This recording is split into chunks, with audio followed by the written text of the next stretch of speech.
Hello, how are you today? Okay, so in this video I'll have 15 quotes from the first volume from the book An Inquiry into the Nature and Causes of the Wealth of Nations by Adam Smith, 1789 version, accessible at econlib.org. Then I'll say what I think of these quotes. Are you ready? Let's go! A boy was constantly employed to open and shut alternatively the communication. Beep. One of those boys who loved to play with his companions. Beep. By tying a string. Beep. The valve would open and shut without his existence. Beep. One of the greatest improvements. Beep. Was in this manner the discovery of a boy who wanted to save his own labor. Okay, I find this to be such an inspiring story. I wonder if we lost this thirst for discovery in the current times. I mean, if you optimize your job, you lose it, losing your source of income. So, discovery may nowadays be a threat to income security. I wonder, if discovery could naturally occur more frequently, would humanity evolve faster? 2. Those who are called philosophers, or men of speculation, whose trade it is not to do anything but to observe everything, and who, upon that account, are often capable of combining together the powers of the most distant and dissimilar objects. Philosophers. In a world where automation and artificial intelligence are making most trades obsolete, can thinking become a product? Productivity was in the past a reliable way of earning a living, of deserving to be alive. Nowadays, however, repeating a task very fast and well is no longer a guarantee that you'll make enough money to save up. If a kind of plant becomes useless to people, it will no longer be planted and it will disappear. How can people prove they are worthy of life if utility-wise they become obsolete as well? The great human relaxation from increased machine productivity never came. So, what will happen to people now? 3. The labor of other people, and he must be rich or poor according to the quantity of that labor which he can command, or which he can afford to purchase.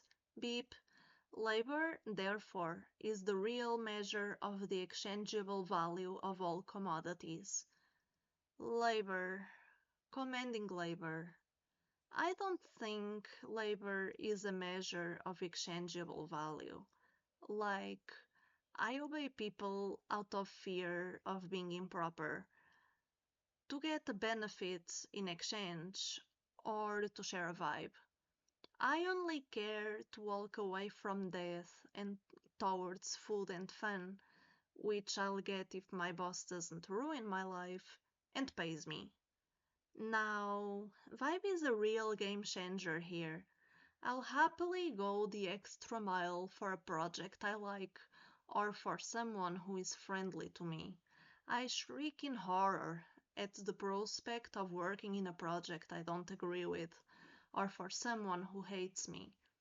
As vibe is frequency and food is energy, E equal mc squared. um, Resonating with what I'm doing is very important. Keeping my energy levels high is a must. An elephant and a human have enough energy to move their bodies equally, even though they have different sizes. Is the elephant richer just because she can control more labor out of its body?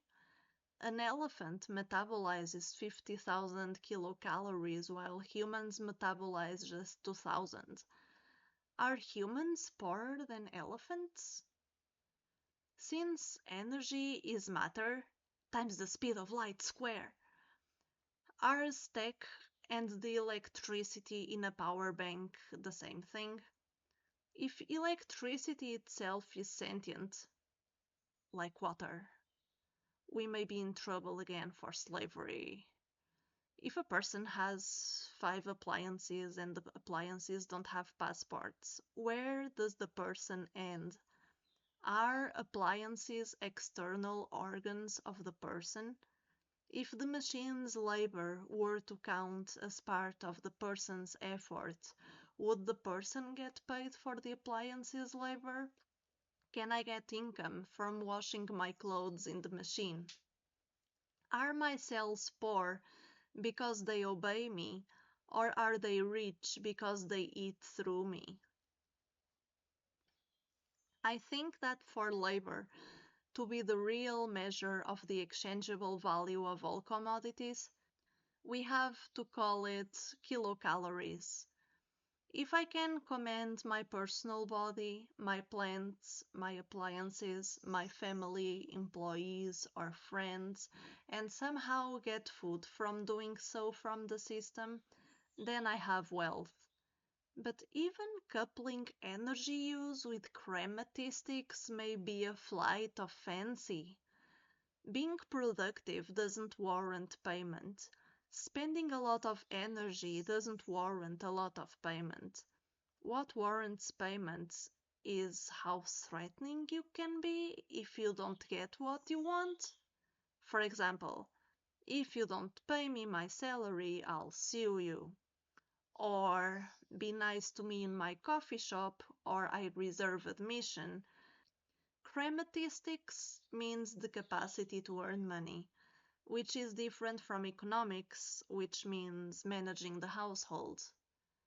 But chromatistics also has to do with power dynamics, not just productivity.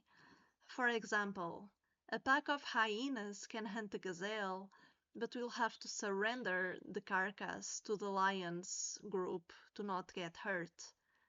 Now, operation is bad because it has bad vibes. War is bad because people suffer and die. Weakness is bad because it occasions loss of sovereignty. How will people earn a living fairly if the variables are so confusing? Violence potential, productivity speed, innovation utility. What commands labor? Money is just a placeholder for something else that activates motivation, like sugary water instead of pollen for bees. What is it? And if commodities are labor, because matter is energy, how much stuff is your time worth? How much time is your stuff worth? Am I rich? Am I poor? Am I laborious? I don't know. 4. It is often difficult to ascertain the proportion between two different quantities of labor. The time spent in two different sorts of work will not always alone determine this proportion. It is not easy to find any accurate measure either of hardship or ingenuity. Okay, let's try to take a bite at this. Let's imagine two equal people doing exactly the same job. Both need to eat the same amount to do the job, so that can be a metric for something. Input equals output. Okay, so that's out of the way. Now, hardship. If the physical or chemical integrity of your body is being attacked by your job, how much money is it worth? Some may argue that the cost of a lawsuit versus the price of safety equipment decides how much your health is worth. Now, psychological hardship. If you are doing something you despise, should you be paid for it or fined for it? Because if we use money to replace intrinsic motivation, then we are hijacking your sense of what is worth doing.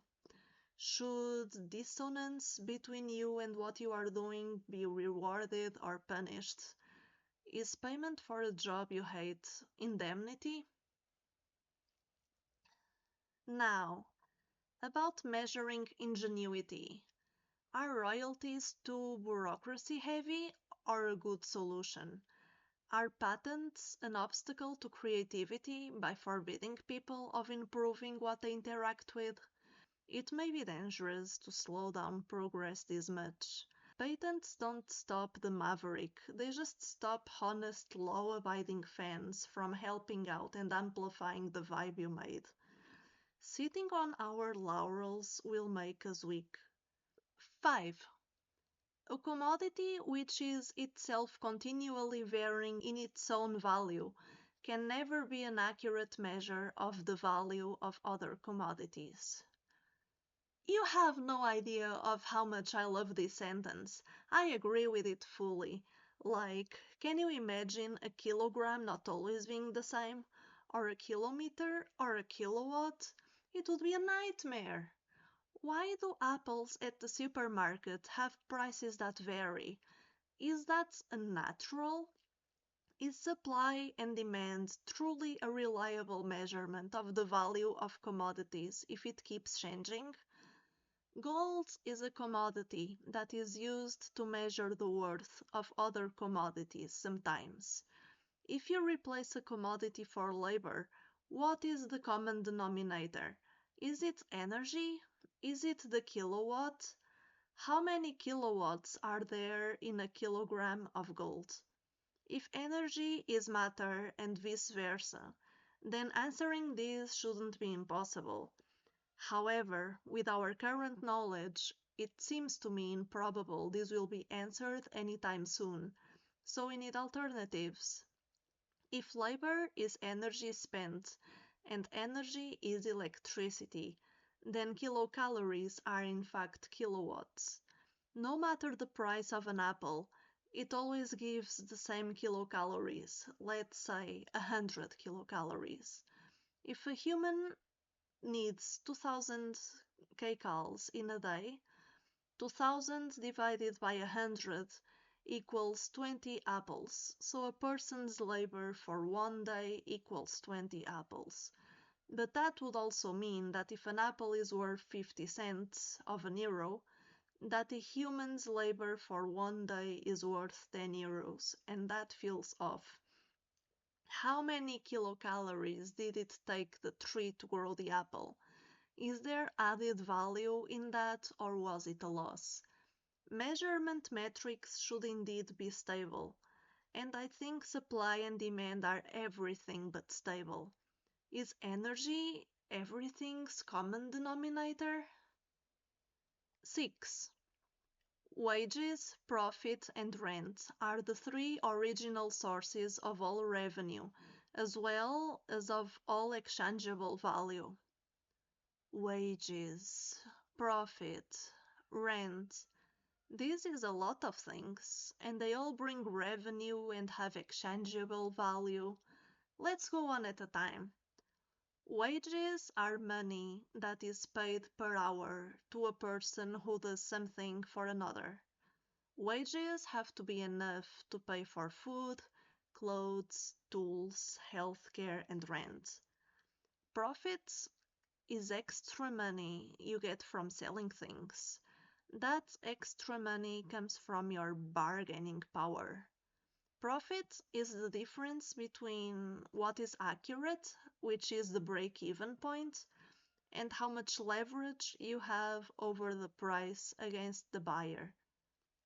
I may be missing something about profit, but I can't quite be sure of what it is. Then we have rent. Rent is lent property. You can rent a film, you can rent a house, you can rent a car. Rent is therefore buying access to something that does not belong to you. Receiving rent is receiving symptoms of the utility of matter. If a house has 10 people in it, it can charge more rent than if there was just one person in it, because there is 10 times more energy and money flowing through the house, and some of it goes to you. Wages have to have profit embedded in them to pay rent. Do you pay rent to your body? Is food rent? Who is my body's landlord? The cells? I lose access to my body if I don't feed it, therefore dying. Actually, there is something very interesting. Pandas have to spend most of the day eating bamboo and don't do much else, otherwise they starve, because bamboo is not very nutritious. Humans, on the other hand, spend some energy digesting, sure, but most of it can be spent doing other things, probably because we needed it to hunt in the past. So, in conclusion, rent is pay to use.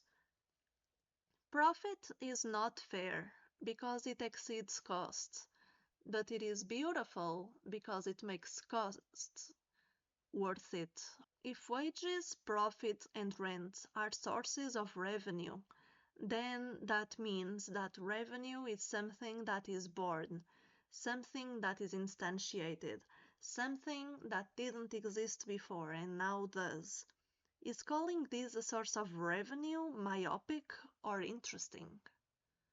Myopic because money mostly comes from other people instead of being generated.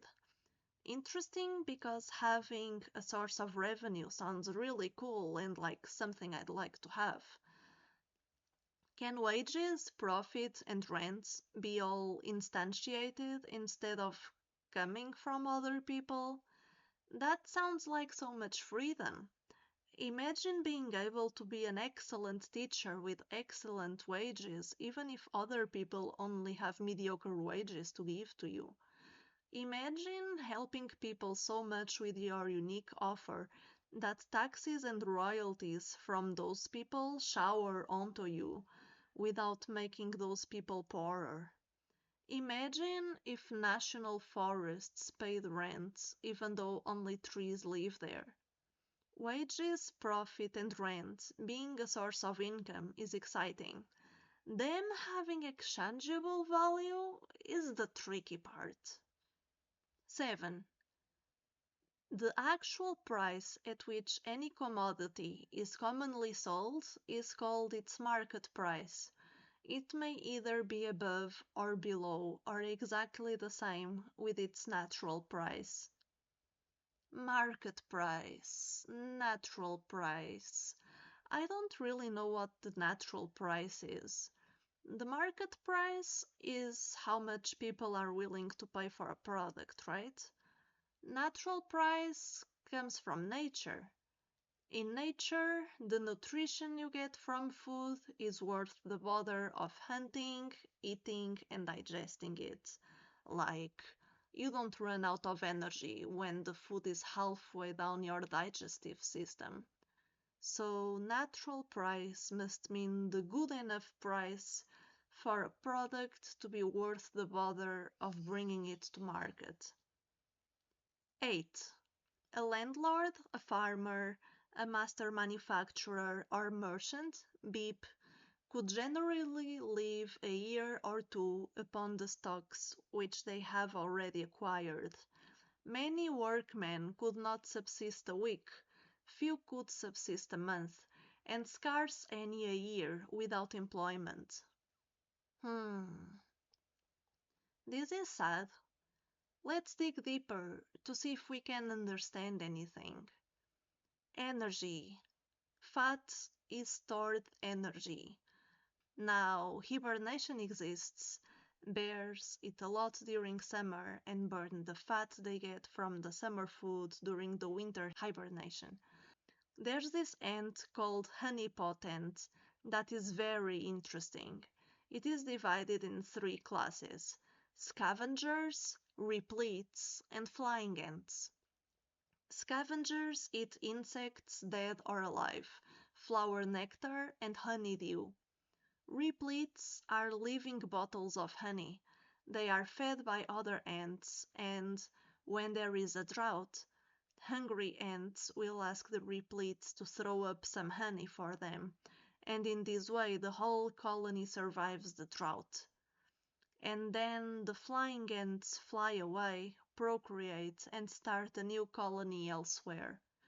Now, something like this is already in place, though perhaps with not as much abundance because of private money ownership. I'll tell you what it is. It is taxes and social security. Scavengers and flying ants pay taxes to the repletes, who are the government, and then the government returns money to the ants in their time of need. Now, the first group of landlords, farmers, master manufacturers, and merchants is not the government. They are not forced to help you in your time of need, even if they are leeching a percentage of your life force. The first group pays higher taxes than workmen, since they receive more money, and the first group also sometimes gets involved with philanthropy.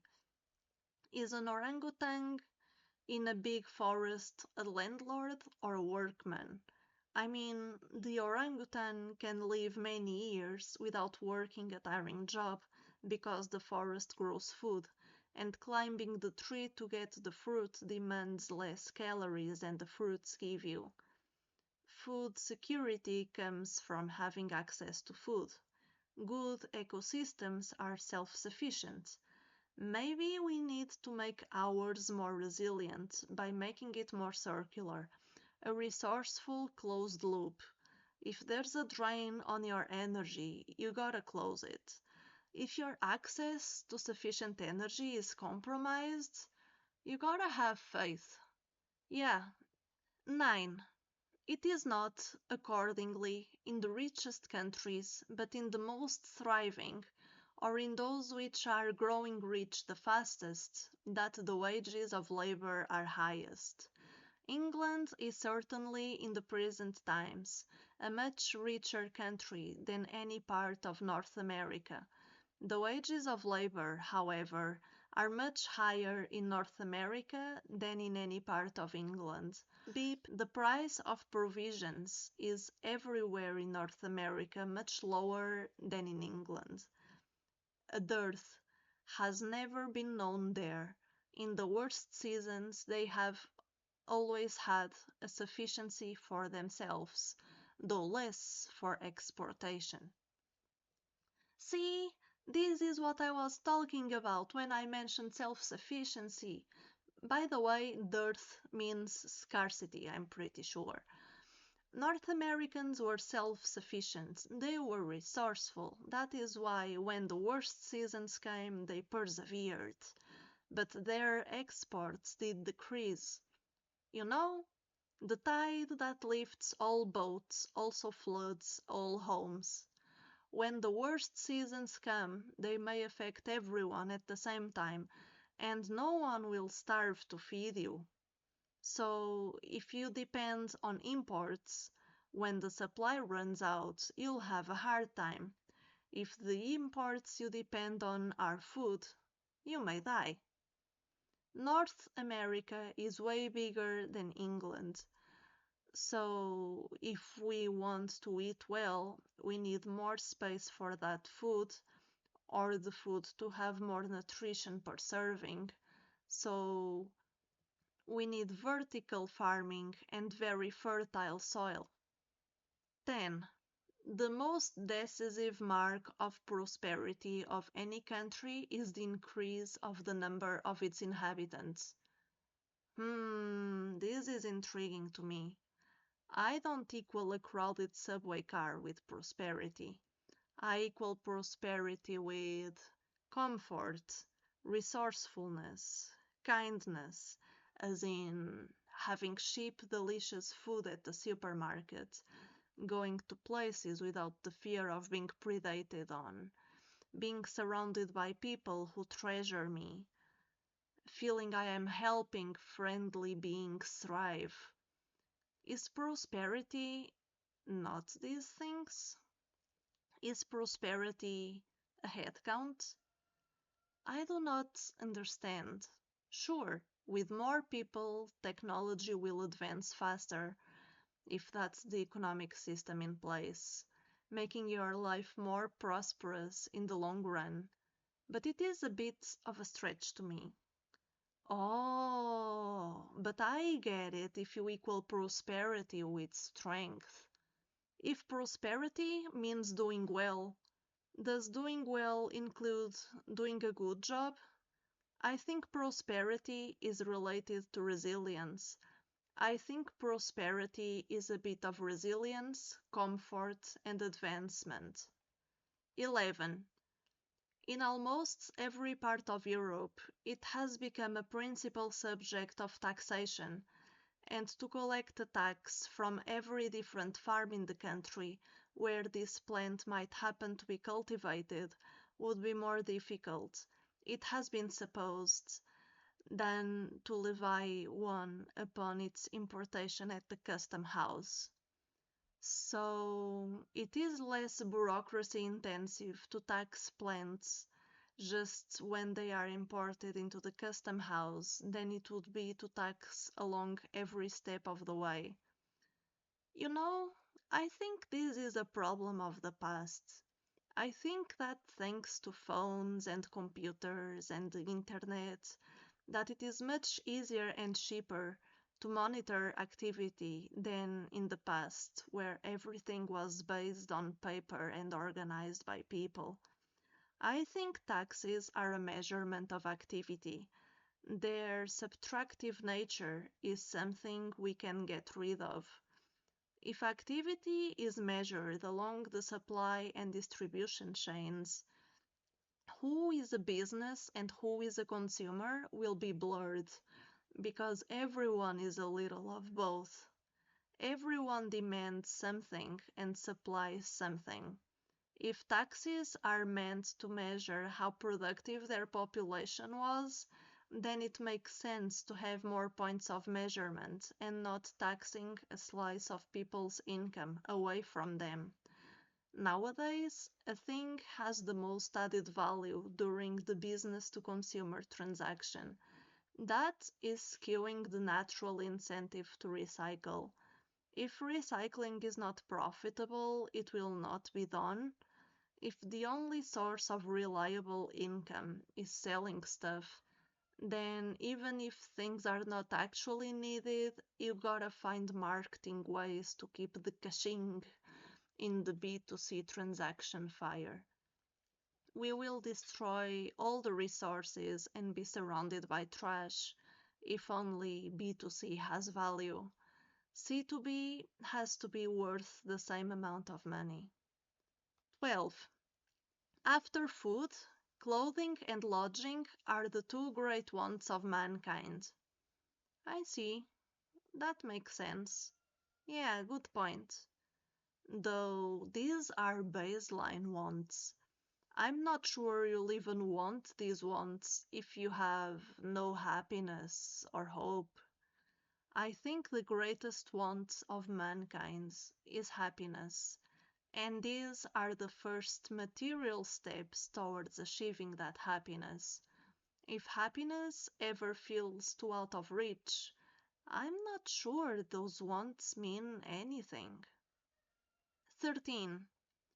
When the improvement and cultivation of land, the labor of one family can provide food for two, the labor of half the society becomes sufficient to provide food for the whole. The other half, therefore, or at least the greater part of them, can be employed in providing other things or in satisfying the other wants and fancies of mankind. This makes sense but divides people into two groups: the group who cultivates and the group who does other things. What if the people who cultivate want to do other things instead? How can we be sure that people in different jobs will have the same level of enjoyment out of it? And ideally high enjoyment, not low. I mean, if everyone had to cultivate and do the other things, it would be less efficient because mastery comes from only doing one thing continuously, but it would also be more equal. Now that automation and artificial intelligence are arriving, maybe people will be able to only do what they want, be it cultivate or other things. So maybe this question is not worth the bother of solving. 14.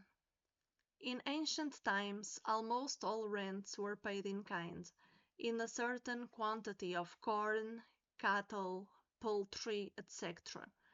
It sometimes happened, however, that the landlord would stipulate that he should be at liberty to demand of the tenant either the annual payment in kind or a certain sum of money instead of it. Hey chat, this information is actual game changer. Like, is knowledge blessing my brain? Tenant. In the past, tenants were farmers, so they rented a place to live where there was a field, and they planted things and gave those things to the landlord. So, like, tenants nowadays rent apartments without fields attached to them, so all they can give the landlord is money. Maybe in the past they could do some of their trade for their landlord, but nowadays that may be illegal because it contributes to a shadow economy. The concept of shadow economy strangles productivity because if both the landlord and the tenant are poor, the tenant can't do a service for the landlord because neither can afford the taxes to pay the government. This may happen by design so that only people with money can be serviced, but is it really by design? I think this is an accident. Well, if landlording can go fieldless, then taxes can go moneyless, and that would discourage the shadow economy.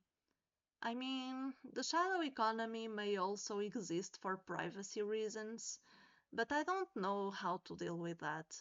But yeah, like rent used to be in kind. So interesting, so fascinating. 15. But of all the productions of land, milk is perhaps the most perishable. In the warm season, when it is most abundant, it will scarce keep 4 and 20 hours.